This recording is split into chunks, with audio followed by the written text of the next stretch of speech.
नमस्कार दोस्तों। कर्म, बुद्धि और भाग्य में महान कौन? दोस्तों, इंसान के जीवन में कर्म, भाग्य और बुद्धि, इन तीनों में कौन सबसे बड़ा है? चलिए एक कहानी के माध्यम से जानते हैं। एक दिन स्वर्गलोक में कर्म, भाग्य और बुद्धि, यह तीनों चर्चा कर रहे थे कौन सबसे बड़ा है। कुछ दिन बीत गए, लेकिन फिर भी यह तीनों इस बात का निर्णय नहीं कर पाए कि कौन बड़ा है। एक दिन नारद मुनि पास से गुजर रहे थे तो उन्होंने देखा कर्म, भाग्य और बुद्धि आपस में किसी बात को लेकर झगड़ रहे हैं। तो नारद मुनि तीनों के पास गए और पूछा, आप तीनों किस बात पर इतना झगड़ रहे हो? तब कर्म, भाग्य और बुद्धि ने बोला, हे नारद मुनि, अब आप ही विचार कीजिए कि हम तीनों में से कौन महान है। नारद मुनि हंसते हुए कहा, ठीक है, लेकिन इसके लिए आप तीनों को पृथ्वी लोक में जाना होगा और 1 सप्ताह तक साधारण इंसान के साथ रहना होगा। आप तीनों में से जिसके प्रभाव से उस इंसान का भला होगा, उसी को महान घोषित किया जाएगा। यह सुनकर तीनों पृथ्वी लोक में जाने के लिए राजी हो गए। जब तीनों पृथ्वी लोक में आए तो उन्होंने जंगल में एक गरीब इंसान को पेड़ काटते हुए देखा। उन तीनों को लगा यही सही इंसान है जिसके शरीर में प्रवेश कर कर हम अपनी महानता सिद्ध कर सकते हैं। कर्म, भाग्य और बुद्धि आपस में बातें करके ये निर्णय लिया कि वे 1 सप्ताह करके इस इंसान के शरीर में रहेंगे और जिसके प्रभाव से इस इंसान का भला होगा, उसे ही महान माना जाएगा। कर्म बोला, सबसे पहले मैं जाऊंगा और उस इंसान का भला करूंगा। कर्म उस इंसान में प्रवेश करते ही उसका कर्म क्षमता दुगना हो गया और वो प्रतिदिन जितना लकड़ी काटता था उससे ज्यादा काटने लगा। यह देखकर वह इंसान बहुत खुश हुआ। पहले से ज्यादा लकड़ी तो वह काट लेता था, लेकिन वह उतना ही लकड़ी बाजार ले जाकर बेच पाता था जितना कि वह पहले बेचता था, क्योंकि ज्यादा लकड़ी ले जाने के लिए उसके पास कोई सामान नहीं था। इसी तरह 7 दिन तक उसमें ज्यादा लकड़ी तो काट लिया, लेकिन उन सब को बेच नहीं पाया और उसकी हालत में कोई सुधार नहीं आया। 7 दिन बाद कर्म उसके शरीर से बाहर आ गया और निराश होकर स्वर्ग चला गया। यह देखकर भाग्य बोला, कर्म तो उसको धनवान नहीं बना सका, अब मैं उसको धनवान बनाऊंगा। यह कहकर भाग्य उस गरीब इंसान के शरीर में प्रवेश कर गया। भाग्य के शरीर में प्रवेश करने के कुछ देर बाद जंगल में उस गरीब इंसान को बहुत सारा धन मिला। उस धन को पाकर वह खुशी से झूमने लगा। धन को कैसे संभाल कर रखते हैं और कैसे सही जगह पर उपयोग करते हैं, इसका ज्ञान उसको नहीं था और उसने सारा धन खर्च कर दिया। 7 दिन बाद भाग्य भी उसका साथ छोड़ दिया और निराश होकर स्वर्ग चला गया। बुद्धि ने भाग्य से कहा, देखना मैं कैसे इसको धनवान बनाता हूं।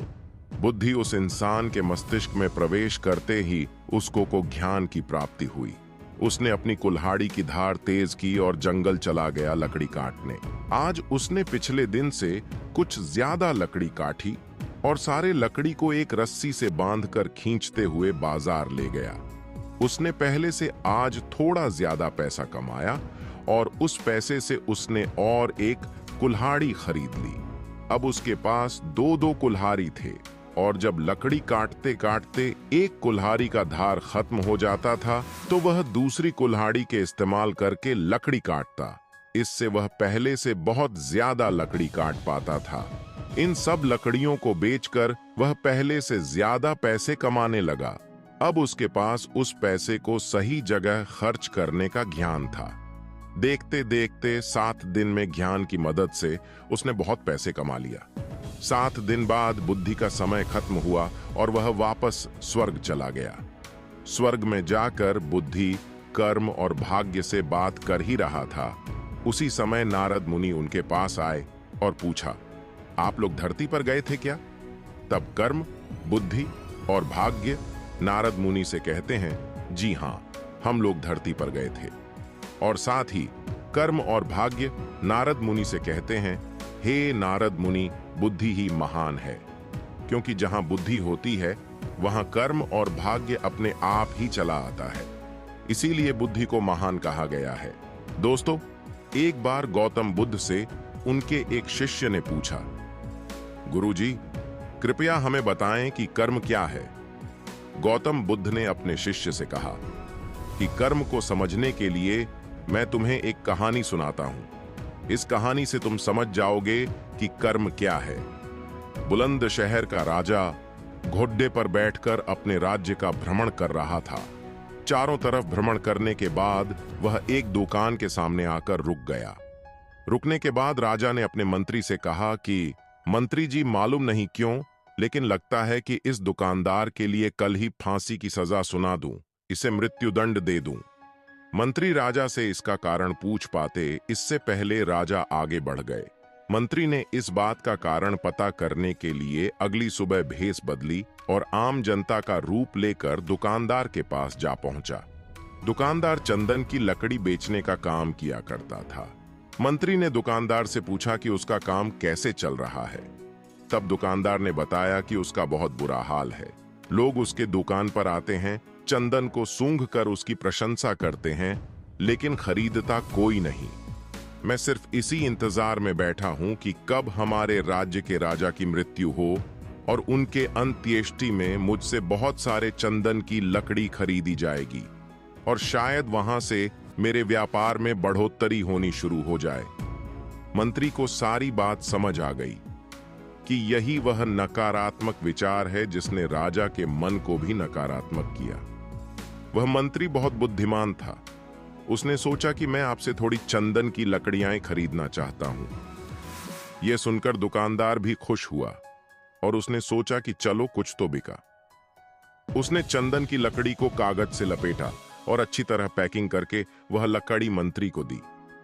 मंत्री अगली सुबह चंदन की लकड़ी लेकर राजा के दरबार में पहुंचे और राजा से कहा कि महाराज, वह जो दुकानदार है उसने आपके लिए तोहफे के रूप में चंदन की लकड़ी भेजी है। यह सुनते ही राजा बहुत खुश हुए और मन ही मन सोचने लगे कि मैं बेकार में उस दुकानदार के बारे में गलत बातें सोचा करता था। उसने चंदन की लकड़ी को हाथ में लिया, उसमें बहुत ही अच्छी सुगंध आ रही थी। राजा इससे बहुत ही खुश हुए और उसने दुकानदार के लिए मंत्री के हाथों सोने के सिक्के भिजवाए। उसी आम जनता का रूप लेकर मंत्री अगले दिन सोने के सिक्के के साथ दुकानदार के पास पहुंचा। दुकानदार बहुत खुश हुआ और उसने सोचा कि मैं राजा के लिए कितनी गलत बातें सोचा करता था। राजा तो बड़े ही दयालु हैं। ये कहानी जब खत्म हुई तब गौतम बुद्ध ने अपने शिष्यों से पूछा कि अब आप बताएं कि कर्म क्या है। शिष्यों ने उत्तर देते हुए कहा कि शब्द ही हमारे कर्म हैं। हम जो काम कर रहे हैं वही हमारे कर्म हैं। जो हमारी भावनाएं हैं वही हमारे कर्म हैं। गौतम बुद्ध ने सभी शिष्यों के जवाब सुनने के बाद कहा, आपके विचार ही आपके कर्म हैं। अगर आपने अपने विचारों पर नियंत्रण करना सीख लिया तब आप महान बन जाते हैं।